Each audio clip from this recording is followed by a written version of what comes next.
Why do billionaires like Warren Buffett keep mortgages on properties they could buy with pocket change, while middle-class Americans rush to pay off their homes and stay financially trapped forever?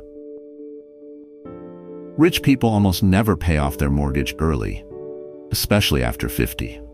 While everyone else rushes to be debt-free, the wealthy are using ancient leverage principles that multiply their wealth year after year. If you're planning to pay off your mortgage early, you might be walking into the biggest financial trap of your life, one that could cost you hundreds of thousands in lost wealth. Today, I'm revealing why ancient merchants deliberately avoided owning property outright, and the 3 timeless principles they used to turn debt into their greatest wealth-building tool. These aren't modern investment tricks. They're 4,000-year-old strategies that still work today. If you've been told that being debt-free is always the goal, comment mortgage-free below. Let me start with the first ancient principle that separates wealth builders from wealth destroyers. Number 1, the idle money trap and liquidity principle. Most Americans think paying off their mortgage eliminates a financial burden, but they're actually creating 2 invisible wealth destroyers. First, they're turning productive capital into unemployed money that sits idle, earning nothing while inflation slowly erodes its value. Second, they're creating a dangerous liquidity trap where hundreds of thousands of dollars become completely inaccessible during emergencies, exactly when they need money most. When you pay off your mortgage, every dollar of equity becomes like an employee who shows up to work but produces nothing. You wouldn't tolerate this from actual employees, yet most people trap their largest asset in this unproductive state. The wealthy understand something different. Money must always have a job, and that job is creating more money through compound growth and strategic leverage. There's a profound parable from ancient Jewish tradition that reveals why idle money destroys wealth. A master gave 3 servants different amounts of silver before traveling abroad for several years. 2 servants immediately put their silver to work. One started trading businesses, another invested in income-producing farmland. The 3rd servant, fearing loss, buried his silver in the ground to keep it safe. When the master returned, the first 2 servants had doubled their money through strategic investments. But the 3rd servant could only return the original amount, having gained nothing during the master's absence. The master's response was legendary. "You wicked and lazy servant, you should have at least put my silver with money changers to earn interest. Because you let my resources sit idle, you've actually stolen from me through opportunity cost." This ancient wisdom reveals something profound. Letting money sit idle isn't safe. It's actually the riskiest strategy because it guarantees you'll lose to inflation while missing all growth opportunities. Ancient Babylonian law understood this principle through the Code of Hammurabi, which included specific regulations distinguishing between active capital and dead capital. Babylonian merchants were required to keep their wealth working productively, and those who hoarded resources without generating returns faced social and economic penalties. Jewish merchants throughout history practiced this through their understanding of makom, the concept that money has a proper place, and that place is always in motion, creating value. They deliberately maintained what they called liquid wealth, that could be quickly deployed for opportunities or emergencies, rather than tying up resources in illiquid assets. Chinese business families developed the philosophy of flowing water wealth, understanding that money, like water, must keep moving to stay fresh and productive. Stagnant water becomes poisonous, just as stagnant money becomes worthless through inflation and missed opportunities. This ancient insight explains why your paid-off house might be costing you hundreds of thousands in lost wealth. Every dollar of home equity earning 0 return is money that could be generating compound growth elsewhere. If you have $300,000 in home equity sitting idle, and that money could earn even a conservative 6% annually in diversified investments, you're sacrificing $18,000 yearly. to $1,500 monthly that should be flowing into your pocket but isn't. The liquidity problem is even more dangerous. Ancient merchants understood that wealth trapped in illiquid assets becomes useless during crises. You can't slice off your roof to pay for surgery, can't sell a bathroom to handle emergency repairs, and can't access any equity quickly without expensive loans or complicated refinancing processes. Modern retirees discover this trap when life hits unexpectedly. They sit on $500,000 in home equity, feeling wealthy, then face medical bills, family emergencies, or home repairs with zero accessible cash. They become prisoners in their own paid-off mansions, house rich but cash poor, right when flexibility matters most. The mathematical reality is staggering. Someone with a $400,000 paid-off house and $50,000 in savings is often in a worse financial position than someone with a $300,000 house, $100,000 mortgage, and $200,000 in liquid investments. The second person has more accessible wealth and growing assets, while the first person has trapped wealth, earning nothing. Calculate this wake-up call immediately. Take your current home equity amount and multiply it by 0.06. That number represents the annual income your house is costing you by keeping money imprisoned instead of working. Most people are shocked to discover they're sacrificing $15,000 to $30,000 annually through this safe strategy. Start thinking like ancient merchants. Maintain strategic mortgages that keep your capital working and accessible. Keep enough liquid savings to cover emergencies without touching investments. But resist the urge to lock all wealth inside your walls. A factory worker named Carl kept his money working in investments throughout his career, while neighbors rushed to pay off mortgages. When Carl retired, his strategic leverage and compound growth had created over $1.8 million in accessible wealth, while his debt-free neighbors struggled with fixed incomes and no financial flexibility. Ancient wisdom teaches that true security comes from productive, accessible wealth, not from eliminating all debt and trapping resources where they can't help you. Number 2, the inflation gift and tax strategy. Most Americans have been programmed to fear all debt equally, treating their low-interest mortgage the same as high-interest credit card debt. They rush to pay off 3% mortgages with today's valuable dollars, missing one of the greatest wealth-building opportunities in history. Meanwhile, the wealthy understand something ancient civilizations discovered thousands of years ago. Borrowing strong money and repaying with weak money is one of the most reliable paths to long-term prosperity. Your fixed-rate mortgage is literally the only debt that gets cheaper every single year you keep it. While everyone else fears inflation, smart money uses it as a wealth-building tool that works automatically in their favor.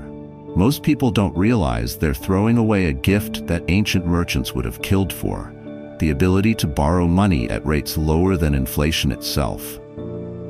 Ancient Roman merchants perfected this strategy during the empire's expansion.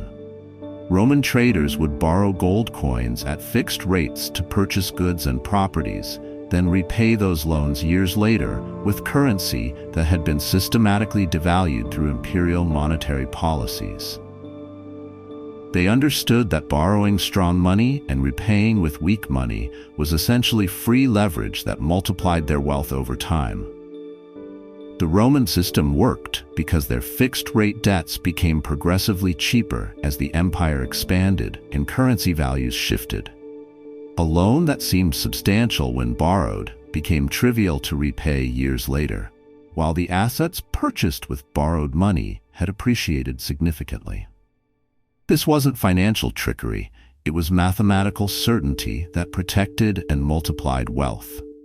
Medieval Jewish merchants used similar principles throughout Europe, deliberately taking on fixed-rate debt in stable currencies while investing in assets that could appreciate faster than their borrowing costs. When forced to relocate due to persecution, their strategic debt arrangements often became negligible obligations, while their portable assets retained value. They understood that moderate leverage provided both growth and protection. Chinese merchant families developed the concept of borrowed time wealth, using other people's money to capture opportunities that their own capital alone couldn't access. They recognized that conservative borrowing at favorable terms allowed them to build larger fortunes while maintaining flexibility for unexpected opportunities or challenges. This ancient wisdom reveals why your mortgage might be your greatest financial asset. If you have a 3.5% mortgage and inflation runs 3% annually, your real interest rate is only 0.5%. You're essentially borrowing money almost for free when you factor in inflation, doing the heavy lifting. Meanwhile, if you invest that same money at 7% returns, you're earning a 6.5% real return after inflation. Mathematics becomes even more powerful over time. A $2,000 mortgage payment today feels like $1,500 in purchasing power after just 10 years of 3% inflation. In 20 years, that same payment feels like only $1,100 in today's money. You're literally paying the bank back with weaker and weaker dollars every year that passes, while your investments grow with stronger returns. The tax advantages make this strategy even more compelling. When you pay off your mortgage, you voluntarily eliminate one of the last tax-deductible forms of interest available to regular Americans. Wealthy families never throw away tax deductions. They maximize them while building wealth simultaneously. Ancient tax principles understood that governments always prefer current revenue over future revenue, which is why they incentivize behaviors through deductions. Smart money takes advantage of every legal deduction while structuring finances for maximum growth. But the most sophisticated advantage comes from accessing your own money without triggering taxes. When wealthy people need capital, they don't sell investments and pay capital gains taxes. Instead, they borrow against assets through home equity lines or refinancing, accessing tax-free money that doesn't create taxable events. Borrowed money isn't taxed. No capital gains, no early withdrawal penalties, no pushing yourself into higher tax brackets. A business owner who needs $100,000 can either sell investments and pay $20,000 in taxes, keeping only $80,000, or borrow against his home at 4% interest and keep the full $100,000 while investments continue growing untouched. Here's your strategic framework. If your mortgage rate is under 4% and fixed, keep it forever. This represents some of the best borrowing terms in human history. Take any extra money you would use to pay it off and invest systematically in diversified portfolios, earning 6 to 8% annually. Maintain at least 12 months of mortgage payments in emergency savings. But resist the emotional urge to eliminate strategic debt that works in your favor. Review annually to ensure your investment returns continue outpacing borrowing costs, but stay disciplined about long-term wealth building over short-term emotional comfort. A teacher named Rebecca kept her 3.2% mortgage while investing extra payments in index funds for 18 years.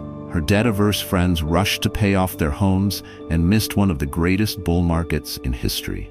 Today, Rebecca's strategic leverage has created over $650,000 in investment wealth, while her debt-free friends have only home equity and no liquid assets. Ancient wisdom teaches that intelligent debt is a tool for wealth multiplication, not wealth destruction. Number 3, the $200,000 mistake and strategic framework. The most devastating financial mistake Americans make after 50 is confusing responsible decisions with profitable decisions. They think paying off their mortgage early demonstrates financial wisdom, but they're actually destroying wealth through opportunity cost, sacrificing hundreds of thousands in potential returns for the emotional comfort of being debt-free. This safe choice often becomes the most expensive decision of their financial lives. Most people never calculate what their responsible mortgage payoff actually costs them in lost wealth. They focus on interest saved while completely ignoring returns missed, creating a dangerous blind spot that ancient merchants never would have tolerated in their financial planning. Ancient Babylonian merchants understood opportunity cost through their principle of alternative use value. Every resource deployed in one direction meant resources unavailable for other opportunities. The Code of Hammurabi required merchants to demonstrate that their capital allocation decisions created maximum value, not just avoided risk. Babylonian traders who chose safety over strategic growth were often excluded from profitable ventures because their conservative thinking was seen as poor stewardship. King Solomon, despite being the wealthiest ruler in history, wrote extensively about the danger of overly conservative financial decisions. In Proverbs, he warned that the person who watches the wind will not plant. Whoever looks at the clouds will not reap. Solomon understood that excessive caution could be just as destructive as reckless speculation. Ancient Jewish merchants practiced this through their concept of Sheshbon HaNefesh, careful accounting that measured not just what was gained or lost, but what was gained or lost compared to the best alternative use of those resources. They never celebrated avoiding losses without simultaneously calculating opportunities missed. Chinese business philosophy taught this through the story of two farmers during a drought. The first farmer hoarded his water, ensuring his crops wouldn't die, but accepting a minimal harvest. The second farmer strategically used his water on the most fertile sections of land, accepting some risk, but producing enough surplus to buy additional land from desperate neighbors. The ancient lesson was clear. Avoiding all risk often creates the biggest risk of all: permanent mediocrity. This ancient wisdom reveals the mathematical reality of mortgage decisions. Consider Sarah, a 52-year-old teacher with $200,000 remaining on her 3.5% mortgage and $200,000 in savings. She can either pay off the house or invest the money, and the results are dramatically different. Path 1. Sarah pays off her mortgage, saving approximately $130,000 in interest payments over 15 years. She owns her home free and clear and feels emotionally secure about being debt-free.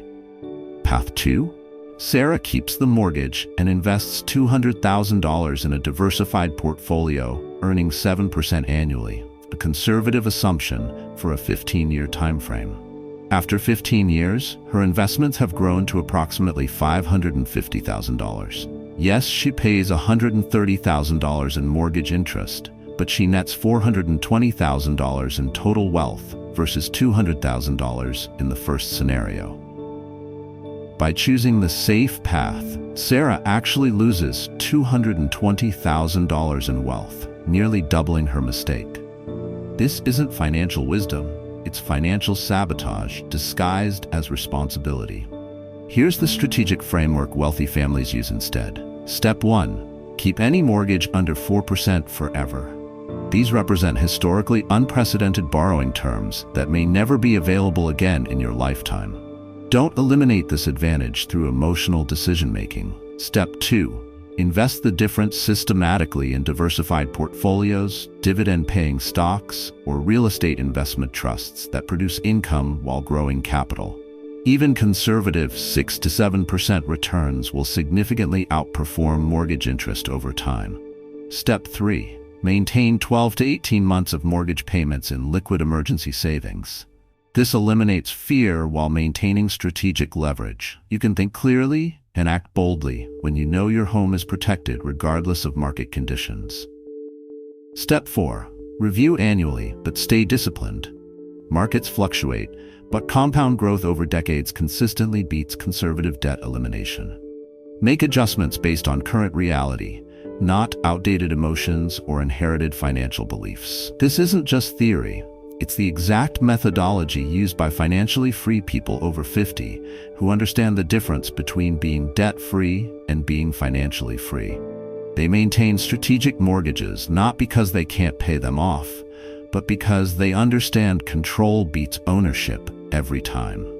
A plumber named Robert followed this framework religiously for 20 years, keeping his 3.8% mortgage while investing aggressively in index funds. His neighbors celebrated paying off their homes early, thinking Robert was risky for maintaining debt. Today, Robert has $680,000 in accessible investments plus home equity, while his debt-free neighbors have only home equity and struggle with fixed retirement incomes. Ancient wisdom teaches that the most expensive mistakes are often disguised as the safest choices. These aren't just modern financial strategies. They're ancient wealth principles that have helped smart money managers preserve and multiply resources for thousands of years. The idle money trap shows why productive capital always beats buried treasure. The inflation gift reveals how strategic debt becomes cheaper while investments grow stronger.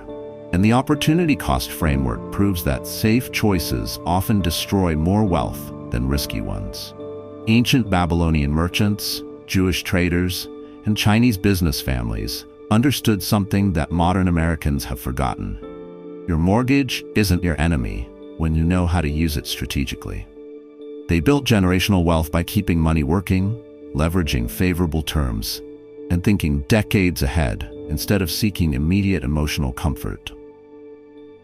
This week, calculate the true opportunity cost of your home equity. Take your equity amount, multiply it by 0.07, and see what you're sacrificing annually by keeping money trapped in your walls instead of working in investments. Comment ancient wealth if you're ready to think like merchants who built lasting fortunes instead of following crowd mentality about debt elimination.